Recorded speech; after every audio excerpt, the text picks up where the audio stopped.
Thousands of people on Vancouver Island tonight, sore and worn out, but yet they can't stop smiling. The Good Life Victoria Marathon brought together the young and old, the fit and the not so fit, all striving for personal bests, and that moment crossing the finish line when it feels like you can accomplish just about anything.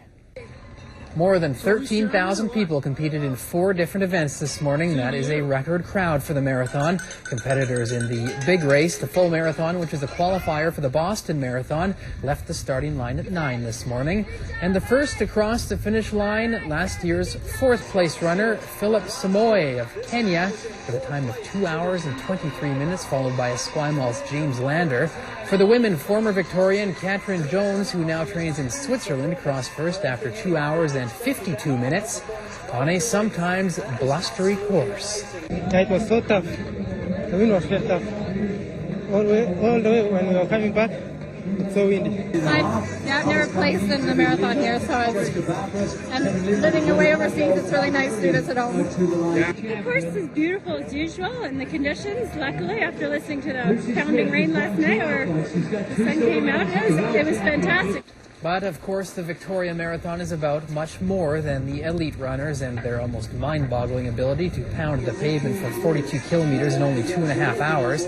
The weekend warriors, the kids, families. There is a cross-section cutting through almost all walks of island life represented on race day. And we can't forget the devoted supporters on the sidelines who braved bitter cold and wind early this morning to let the people on the course know they're not alone.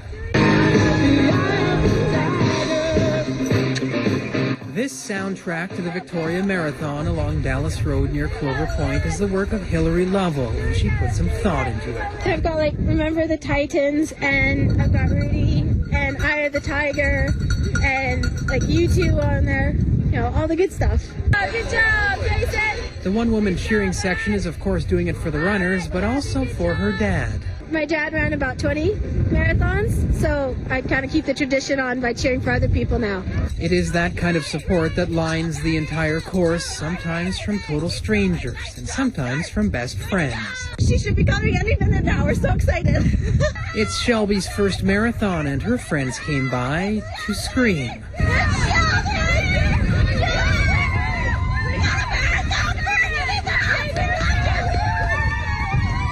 Some of the field may have been screaming inside at some points, especially on this windy stretch that was so chilly supporters were bundled up and hunkered down.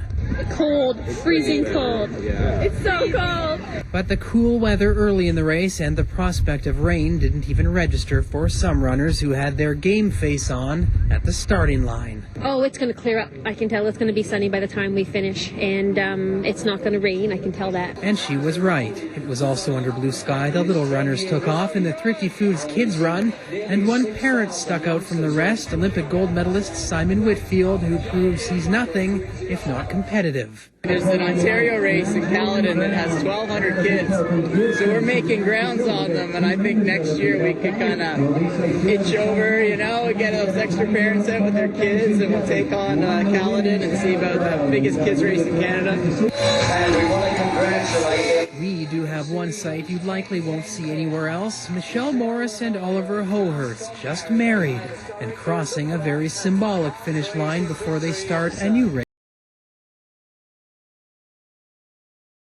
We do have one sight you likely won't see anywhere else. Michelle Morris and Oliver Hohurst just married and crossing a very symbolic finish line before they start a new race together. I wanted to participate some way today, and it's the finish line of our single lives, so now we're together married as a couple. Theirs is just one of thousands of happy endings at the finish line today of the Victoria Marathon. Here's the wheelchair athlete. Well, not every couple getting married today on October the 10th, 2010 got to cross a marathon finish line, but it is estimated record numbers of people around the world tied the knot today hoping for good luck.